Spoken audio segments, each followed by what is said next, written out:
இங்கு நடந்த மனித குலத்துக்கு எதிரான குற்றங்களோடு சம்பந்தப்பட்ட ஒரு போலீஸ் மா அதிபர் தேசபந்து தென்னக்கோன் அவர்களுக்கானது என்பதை நாங்கள் ஏற்றுக்கொள்கிறோம். அவருடைய பதவி நீக்கம் என்பதற்கு நாங்கள் அரசாங்கம் கொண்டு வந்த பிரேரணைக்கு ஆதரவாக வாக்களிக்கவும் தயாராக இருக்கிறோம். காரணம், நாங்களும் இதே துன்பங்களையும் துயரங்களையும் சந்தித்த ஒரு இனம் என்ற வகையிலும் தொடர்ச்சியாக இந்த நாட்டிலே பல்வேறுபட்ட போலீஸ் அராஜகங்களுக்கும் இராணுவ படைகளினுடைய அராஜகங்களுக்கும் முகம் கொடுத்து இன்று வரையும் வாழுகின்ற ஒரு இனம் என்ற அடிப்படையில் இந்த போலீஸ் அராஜகங்களுக்கு ஒரு முடிவு கட்டும் வகையிலே இவர்கள் கொண்டு வந்த இந்த பிரேரணைக்கு ஆதரவை தெரிவிப்பதில் நாங்கள் முழுமையாக இருக்கிறோம். தேசபந்து தென்னக்கோன் அவர்கள் நடந்து கொண்ட முறையும் அவருடைய சித்திரவதை கூடங்களும் அவர் இந்த நாட்டிலே செய்த அநியாயங்களுக்கும் தீர்ப்பு கிடைக்க வேண்டும் என்பதில் நாங்கள் மிக தெளிவாக இருக்கிறோம். குறிப்பாக இந்த நாட்டிலே அதிகமான துன்பங்களையும் துயரங்களையும் சந்தித்தவர்கள் நாங்கள் தமிழர்கள். நேற்று ஸ்கேன் பண்ணுகிற இயந்திரமூடாக அந்த செம்மணியினுடைய அரியாலை சித்துப்பாத்தி இந்து மயானமும் அதனை அண்டிய சூழல்களும் ஆய்வு செய்யப்பட்டிருக்கிறது. அங்கே இன்னும் பல மனித எலும்புக்கூட்டு வயல்கள் இருப்பதாக தகவல்கள் சொல்லி இருக்கின்றன. இப்படியானால் இந்த நாட்டில் இந்த தமிழர்களுடைய மனித எலும்புக்கூடுகள் வருவதற்குரிய கொலையாளிகள் யார்? இதை யார் செய்தார்கள்? தேசபந்து தென்னக்கோனுக்கு நீங்கள் கொண்டு வர நீதி, தமிழர்கள் பாதிக்கப்பட்ட தமிழர்களை கொண்டு வர இன்னும் நீங்கள் தயாராக இல்லை. அதில் இன்னும் ஒரு தெளிவான மனநிலையை கொண்டு வரவில்லை. அதில் ஒரு சர்வதேச மேற்பார்வையை கொண்டு வாருங்கள் என்று கேட்டால் கூட அதற்கு கூட ஒரு தெளிவில்லாத நிலையில் அரசு இருக்கிறது என்பதுதான் தற்போதைய நிலை சொல்லுகிறது. ஆகவே இந்த செம்மணி விவகாரத்தில் இவர் சோமரத்ன ராஜபக்ச அவர்களை நீங்கள் சர்வதேச விசாரணைக்கு தயார்படுத்துங்கள். உண்மை வெளியில வரட்டும். அது சிங்கள மக்களுக்கு நீதியை தருவதாக இருக்கட்டும். அதனை நான் இன்றைய நாளில் அதனை மிக முக்கியமான ஒரு கருப்பொருளாகவும் நான் வலியுறுத்துகிறேன். இன்றைய தினம் அரசால் கொண்டு வரப்பட்ட பிரேரணை என்பது ஒரு மிகப்பெரிய அநீதிக்கு எதிரானது. மக்கள் பட்ட துயரங்கள், துன்பங்கள், சித்திரவதைகள், இங்கு நடந்த மனித குலத்துக்கு எதிரான குற்றங்களோடு சம்பந்தப்பட்ட ஒரு போலீஸ் மா அதிபர் தேசபந்து தென்னக்கோன் அவர்களுக்கானது என்பதை நாங்கள் ஏற்றுக்கொள்கிறோம். அவருடைய பதவி நீக்கம் என்பதற்கு நாங்கள் அரசாங்கம் கொண்டு வந்த பிரேரணைக்கு ஆதரவாக வாக்களிக்கவும் தயாராக இருக்கிறோம். காரணம், நாங்களும் இதே துன்பங்களையும் துயரங்களையும் சந்தித்த ஒரு இனம் என்ற வகையிலும் தொடர்ச்சியாக இந்த நாட்டிலே பல்வேறுபட்ட போலீஸ் அராஜகங்களுக்கும் இராணுவ படைகளினுடைய அராஜகங்களுக்கும் முகம் கொடுத்து இன்று வரையும் வாழுகின்ற ஒரு இனம் என்ற அடிப்படையில் இந்த போலீஸ் அராஜகங்களுக்கு ஒரு முடிவு கட்டும் வகையிலே இவர்கள் கொண்டு வந்த இந்த பிரேரணைக்கு ஆதரவை தெரிவிப்பதில் நாங்கள் முழுமையாக இருக்கிறோம். காரணம், நீதி என்பது எல்லோருக்கும் சமமானது. சட்டத்துக்கு முன்னால் அனைவரும் சமம் என்றால் இந்த நாட்டில் இருக்கின்ற தமிழர், சிங்களவர், முஸ்லீம்கள், பரங்கியர் என்கின்ற எல்லா இனம் சார்ந்தவர்களும் நீதியின் முன் சமனாக மதிக்கப்பட வேண்டும்.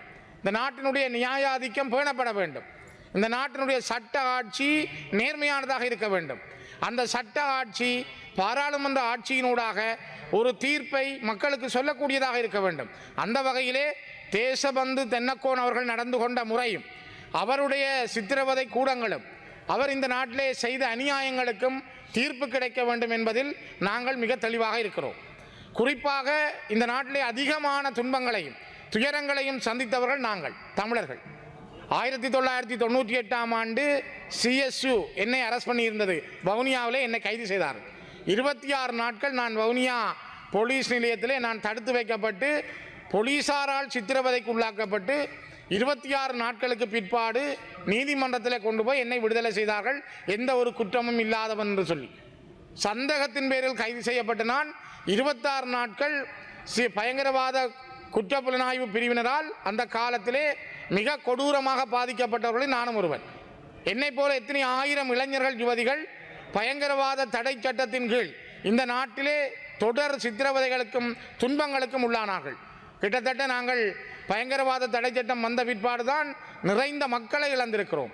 கிட்டத்தட்ட 60,000க்கும் மேற்பட்ட போராளிகளை இந்த மண்ணில் இழந்திருக்கிறோம். பல பேருடைய மரணங்களுக்கு காரணமாக இருந்திருக்கிறது. அதனை தங்களோட கையிலே வைத்திருந்த இந்த போலீசாருடைய சட்டங்கள் இன்றைக்கும் மிக அநியாயமான பக்கங்கள் பலதுண்டு. ஆகவே தேசபந்து தென்னக்கோன் அவர்கள் மீது கொண்டு வந்த பிரேரணை சரியானது என்பதைத்தான் நாங்கள் வலியுறுத்த விரும்புகிறோம். இது ஒரு நபர் தனிய தென்னக்கோன் மட்டுமல்ல, இந்த நாட்டில் இருந்த பல போலீஸ் மா அதிபர்கள், இந்த நாட்டில் இருந்த பல போலீசார் மிக மோசமாக நடந்து கொண்டார்கள் என்பதற்கு பல வரலாறுகள் உண்டு. பல படுகொலைகளுக்கு காரணம் உண்டு. உதாரணத்துக்கு செம்மணியிலே நேற்று வரைக்கும் 155 மனித எலும்புக்கூட்டு தொகுதிகள் எடுக்கப்பட்டிருக்கின்றன. கடந்த 1ஆம் தேதி வெள்ளிக்கிழமை நான் செம்மணியை சென்று பார்வையிட்டிருந்தேன்.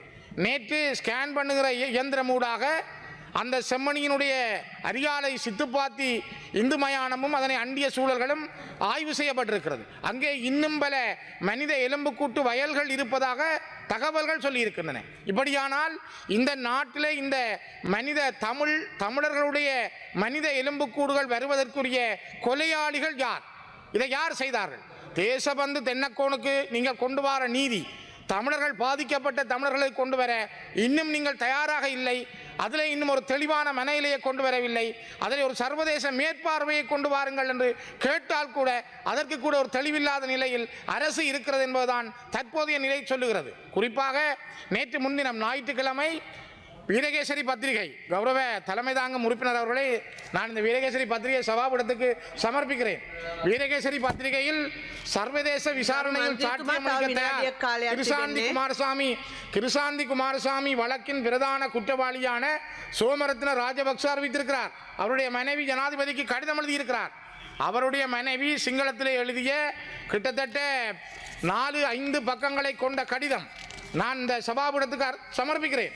6 பக்கங்களில் சோமரத்ன ராஜபக்சருடைய மனைவி எழுதிய கடிதத்தையும் நான் சபாபீடத்துக்கு சமர்ப்பிக்கிறேன்.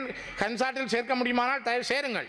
அவர் குறிப்பிடுகின்றார், இங்கே நடந்த மிகப்பெரிய மோசமான மனித படுகொலைகளுக்கு தான் சாட்சியம் அளிக்க சர்வதேச நீதிமன்றத்துக்கு வர தயார் என, சர்வதேச விசாரணையில் சாட்சியம் அளிக்க தயார்.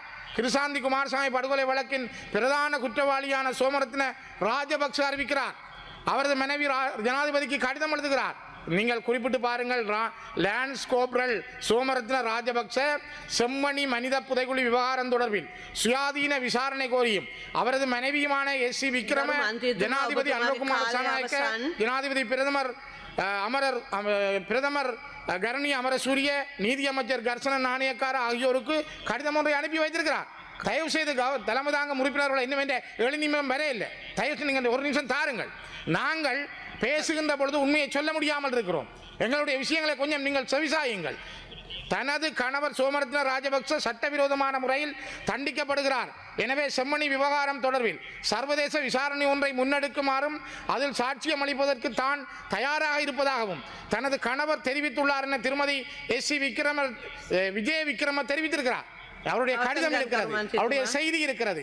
தயவு செய்து இந்த விடயம் தொடர்பிலே நீங்கள் தனியே தேசபந்து தென்னக்கோனுடைய விடயத்துக்குள் மட்டுமல்ல, இங்கு நடந்த தமிழ் மக்கள் மீதான இனப்படுகொலை, அவர்கள் மீது புரியப்படுகிற தொடரான கட்டமைக்கப்பட்ட இனப்படுகொலைகளுக்கு நீதி விசாரணை என்பது வேண்டும். ஆகவே இந்த செம்மணி விவகாரத்தில் இவர் சோமரத்ன ராஜபக்ச அவர்களை நீங்கள் சர்வதேச விசாரணைக்கு தயார்படுத்துங்கள். உண்மை வெளியில வரட்டும். அது சிங்கள மக்களுக்கு நீதியை தருவதாக இருக்கட்டும்.